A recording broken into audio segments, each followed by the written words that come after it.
Merci Seigneur encore pour cet instant. On bénit le Seigneur encore pour ce qu'il va faire.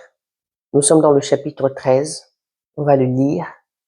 Et je vais le lire moi. J'ai vu vos écrits que je continue toujours à lire parce que je dois récupérer tous les éléments et les archiver.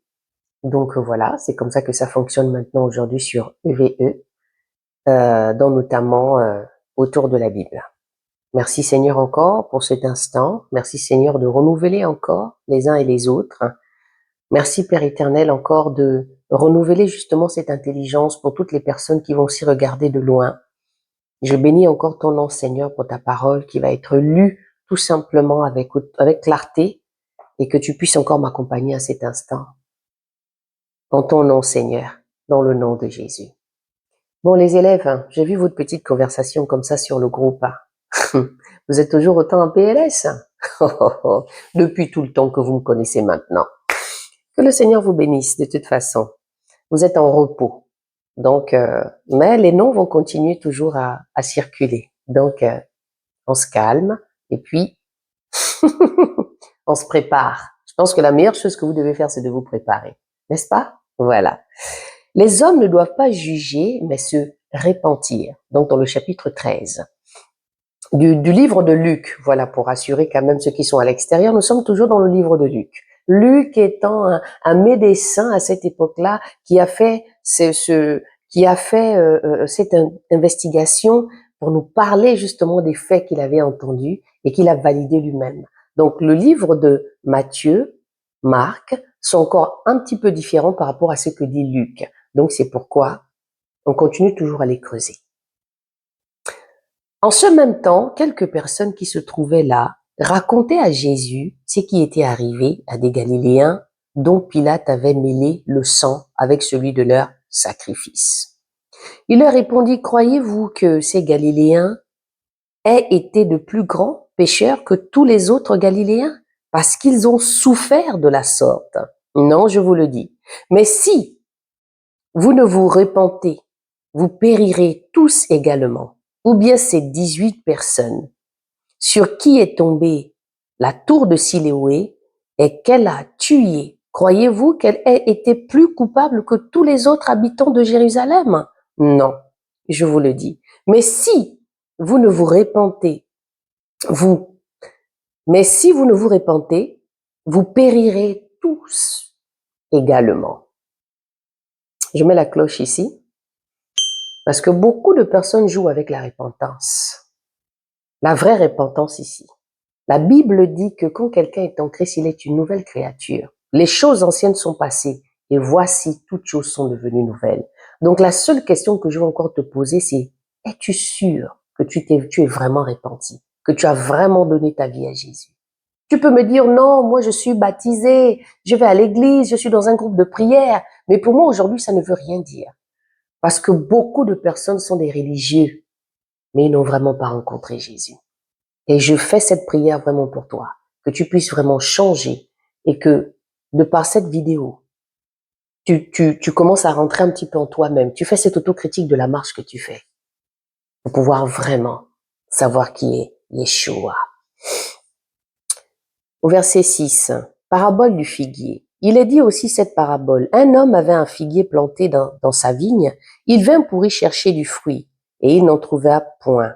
Alors il dit au vigneron, voilà, 3 ans que je viens chercher du fruit, ce figuier et je n'en trouve point. Coupe-le. Pourquoi occupe-t-il la terre inutilement? Le vigneron lui répondit, Seigneur, laisse-le encore cette année. Je creuserai tout autour et j'y mettrai du fumier. Peut-être à l'avenir donnera-t-il du fruit, sinon tu le couperas. Guérison de la femme courbée. Jésus enseignait dans une des synagogues le jour du sabbat. Et voici, il y avait là une femme possédée d'un esprit qui la rendait infirme depuis 18 ans. Elle était courbée et ne pouvait pas du tout se redresser. Lorsqu'il la vit, Jésus lui adressa la parole et lui dit, femme, tu es délivrée de ton infirmité. Et il lui imposa les mains. À l'instant, elle se redressa et glorifia Dieu. Mais le chef de la synagogue, indigné de ce que Jésus avait opéré cette guérison un jour de sabbat, je mets la cloche, toujours le jour de sabbat, dit à la foule, il y a 6 jours pour travailler, venez donc vous faire guérir ces jours-là et non pas le jour du sabbat. Hypocrite, lui répondit le Seigneur, est-ce que chacun de vous, le jour du sabbat, ne détache pas de la crèche son bœuf ou son âne pour le mener boire? Et cette femme qui est une fille d'Abraham et que Satan tenait liée depuis 18 ans, ne fallait-il pas la délivrer de cette chaîne le jour du sabbat? Point d'interrogation. Tandis qu'il parlait ainsi, tous ses adversaires étaient confus et la foule se réjouissait de toutes les choses glorieuses qu'il faisait. Alléluia. Merci Seigneur pour ta compassion pour les hommes. Les grains de sénévé et le levain. Il dit encore, à quoi le royaume des dieux est-il semblable? À quoi et à quoi le comparais-je? Il est semblable à un grain de sénévé qu'un homme a pris et jeté dans son jardin. Il pousse, devient un arbre, et les oiseaux du ciel habitent dans ses branches.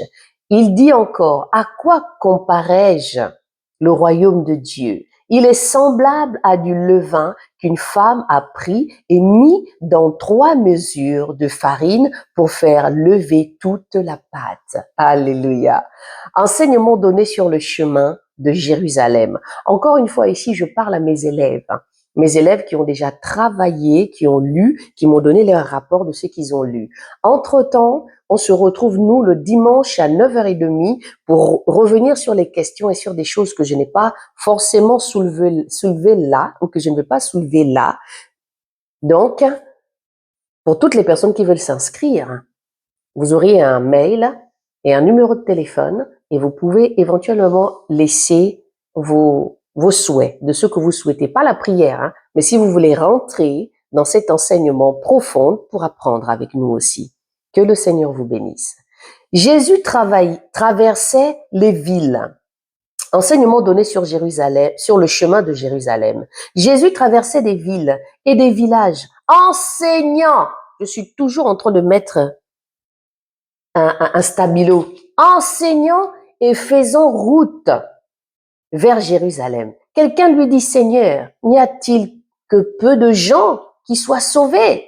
Il leur répondit, efforcez-vous d'entrer par la porte étroite, car je vous le dis, beaucoup chercheront à entrer et ne le pourront pas.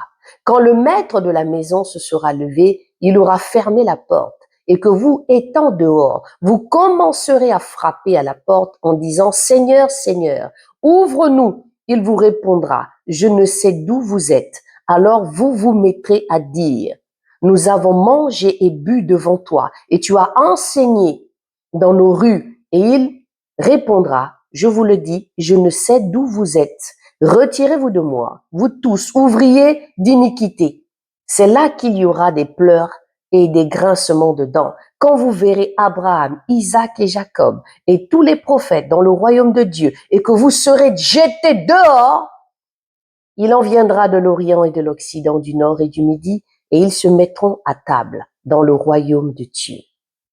Et voici, il y en a des derniers qui seront des premiers et des premiers qui seront des derniers. Ce même jour, quelques pharisiens virent lui dire, va-t'en, pars d'ici, car Hérode veut te tuer. Il leur répondit, allez et dites à ce renard. Jésus traite Hérode de renard. La plupart du temps, quand nous, on a souvent des attitudes ou des comportements, beaucoup de personnes ne sont pas d'accord. Bien sûr, pas des comportements qui font que les gens fuient par rapport à la parole de Dieu. Mais vous savez, être disciple ne veut pas dire que nous sommes comme... Le but ici, c'est d'être semblable au Seigneur. Mais nous sommes des hommes et nous avons des failles. Même Jésus ici pouvait parler aux gens d'une certaine manière. Pas pour les diminuer, mais pour leur faire comprendre quelque chose. Jésus ici traite, n'est-ce pas, Hérode de renard. Il leur répondit, allez et dites à ce renard, voici je chasse les démons et je fais des guérisons.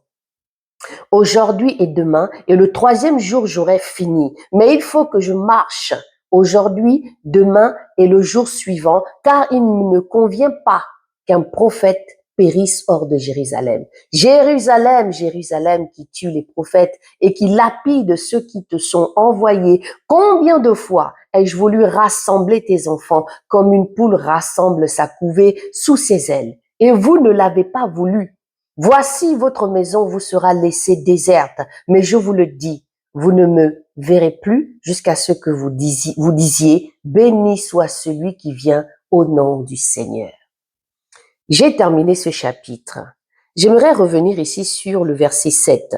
Alors il dit au vigneron, voilà 3 ans que je viens chercher du fruit à ce figuier et je n'en trouve point. Coupe-le.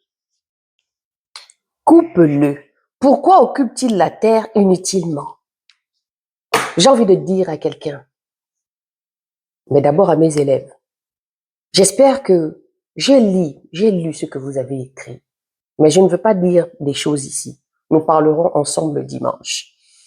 Mais nous comprenons aussi que le Seigneur nous parle de celui qui marche avec lui, celui qui croit en lui, celui qui est accepté dans sa propre nation ou pas. Comme on dit, l'un prophète n'est jamais accepté dans sa propre patrie. Nous voyons combien de fois le Seigneur nous parle encore ici de la repentance, nous parle encore ici du sabbat. Il guérissait les malades. Mais toujours dans cette histoire de sabbat où il ne pouvait rien faire, il continue toujours à expliquer quelque chose. Que le Seigneur vous bénisse. Bon repos à vous. Et on se retrouve dimanche, d'accord? On se retrouve dimanche pour revenir sur ce chapitre encore une fois, pour rentrer un peu plus en profondeur de ce que le Seigneur nous donnera à ce moment-là. Donc nous continuons toujours à réviser. Prenez toujours le temps de lire et puis prenez des notes, surtout, prenez des notes pour que nous puissions. Jésus guérit, il guérit. Il continue toujours à guérir encore aujourd'hui. Soyez délivrés dans le nom de Jésus. Et que, peu importe la maladie que tu portes, si tu as la foi, tu verras la gloire de Dieu. Je vous dis à tantôt.